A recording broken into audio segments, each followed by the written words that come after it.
You are watching Canadian Muslim News on Muslim Network TV. From Toronto, Ontario, I'm Catherine Bullock. Assalamu alaikum and greetings of peace. Today is a special day both for happy and sad reasons. The happy reason today, Canadian Muslim News turns 1. We hope you've enjoyed our show and continue to support us in the coming year. The sad reason, of course, is the Queen passing. We'll talk about that. And the other one is that Sunday will mark the commemoration of 9/11, when Muslims have experienced since then a backlash in the war on terror.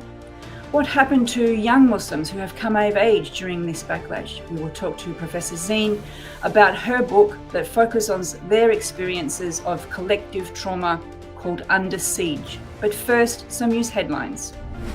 Canada announces 10 days of mourning to honour the Queen. Black Muslim women in Edmonton face Islamophobia. Study shows family doctor shortage hits a crisis level. And a young Palestinian killed by Israeli raid in West Bank. Now the details. The Government of Canada is marking the passing of British Queen Elizabeth and Canada's head of state with a 10-day mourning period. The mourning period will conclude with a national commemorative ceremony in Ottawa that will take place on the day of the funeral in London, United Kingdom. Flags on Government Canada buildings in Canada and abroad will fly half-mast during the period. In an official statement, Canadian Prime Minister Justin Trudeau says that the Queen's service to Canadians is an integral part of the country's history. Queen Elizabeth II, the longest-serving British monarch and head of the Commonwealth, died yesterday at the age of 96.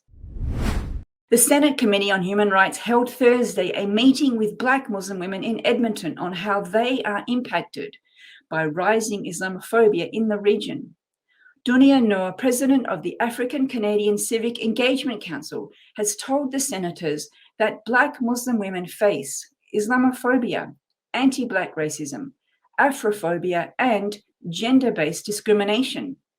She later observes in a media interview that the constant pain makes you feel isolated, as if you belong nowhere. According to Statistics Canada, police reported hate crimes against Muslims have risen from 84 incidences in 2020 to 144 incidents in 2021. The committee is examining various types of Islamophobia and will make recommendations to overcome the problem. Findings from the 3-part study by the Angus Reid Institute on the deteriorating Canadian healthcare sector suggest that the family doctor shortage has hit a crisis level in the country. According to the study, 33% of Canadians are unable to visit a family doctor within a week. Despite looking for a family physician, 17% are unable to find a doctor.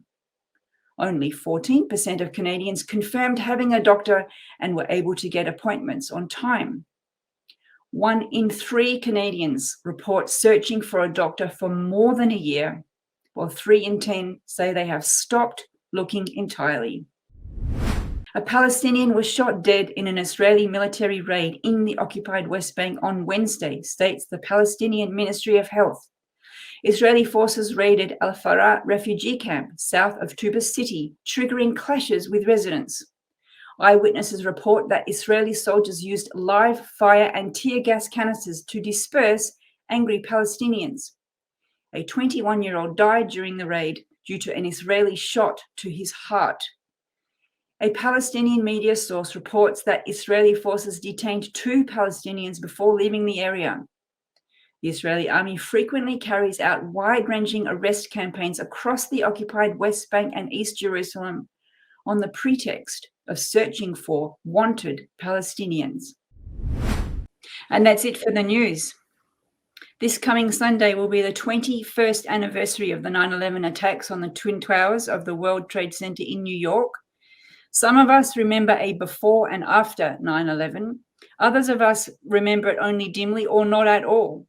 These are known as the 9/11 generation. To talk to us about what that means, we are joined by Dr. JASMIN, a sociologist at WILFRID LAURIER, about her new book that explores the 9/11 generation. It's called Under Siege, Islamophobia and the 9/11 Generation, published by McGill Queen's University Press, Welcome to the show. Assalamu alaikum.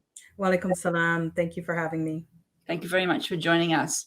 You have been studying Muslim youth for over 30 years. I don't know if I'm supposed to say that to date us, but what was it about the 9/11 generation that drew your attention? I think, part of my impetus for writing this book and for doing this study that informed the book was the fact that I was raising two sons who were part of a generation that was growing up, in the specter of the war on terror, the backlash of 9/11, that very much affected them, personally in their day-to-day lives and in, the way they were navigating a world. And they didn't know much of the world before it. So it kind of became a new normal for them to have to deal with the way in which other people saw their identities as potential radicals or jihadists. And they had a lot of stereotypes and labels that were mapped onto their bodies that they had little control over. So I was interested to talk to other Muslim youth across the country to see how they had been affected as part of this 9/11 generation. When I saw the title, I thought the 9/11 generation would be people born on or after 9/11. And so I was very interested to find that you define it more as the coming of age moment. And so you said between 1980 and 1996. Can you please explain why you would go that far back in terms of birth years? Well, because the group of youth that I was interested in speaking to are part of this millennial generation that, during the time of 9/11, they might have been somewhere between the ages of, 10, 13 or so. So where they were just sort of coming into coming of age. And, while they had some sense of what the world was like before, their childhood was kind of interrupted by this event and all of the backlash and so on that ensued. So I was interested to see how this generation was going to navigate these conditions and what it meant for them. I want to ask you more about that, but just to follow on this question, do you think that it's different for those who they might have a dim memory of being 6 or 7 and then suddenly they're 10 and there was 9/11 versus someone who was just born afterwards?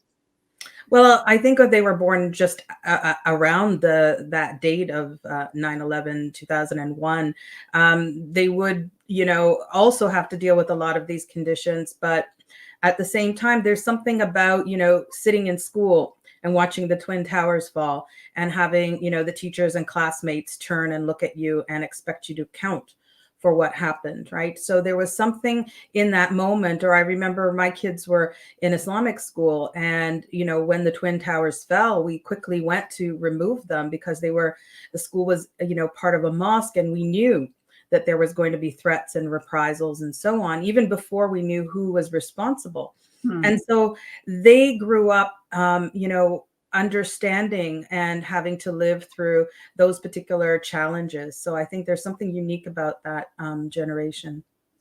Then how many youth did you talk to across Canada?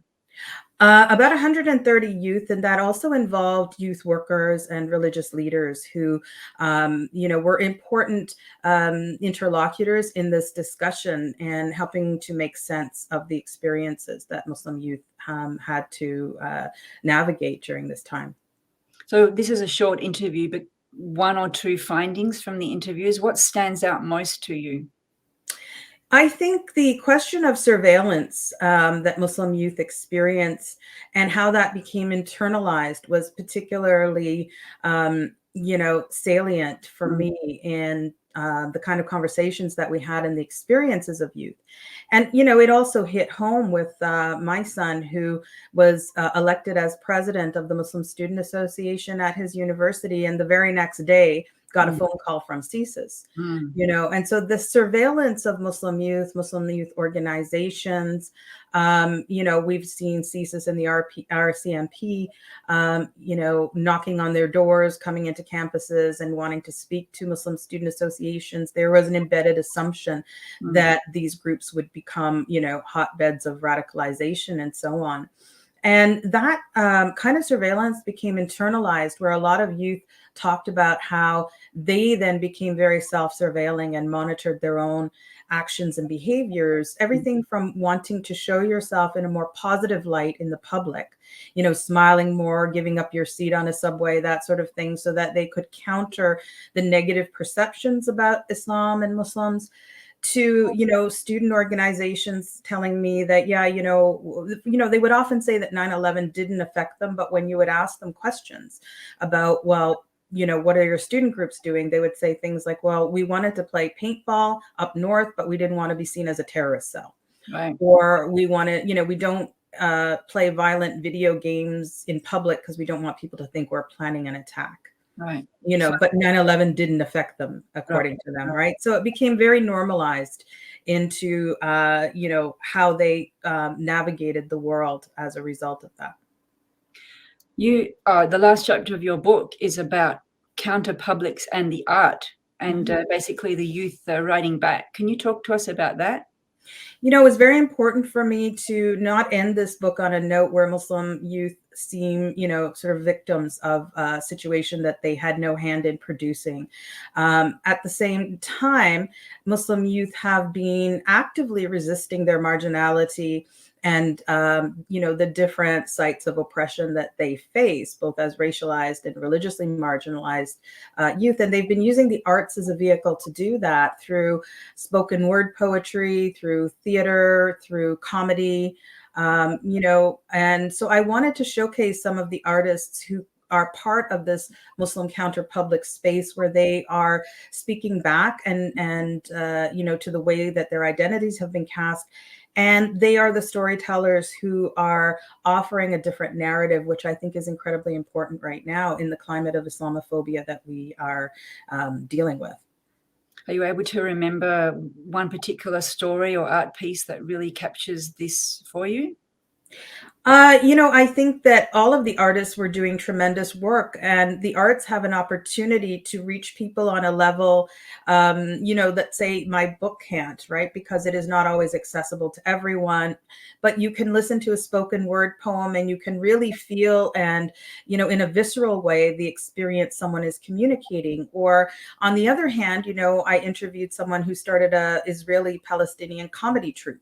And they were using comedy as a way to disarm people and to get at some difficult conversations around that conflict. And that became also an educational intervention at the same time. And also speaking to artists that were, doing poetry, doing theater, doing documentary film.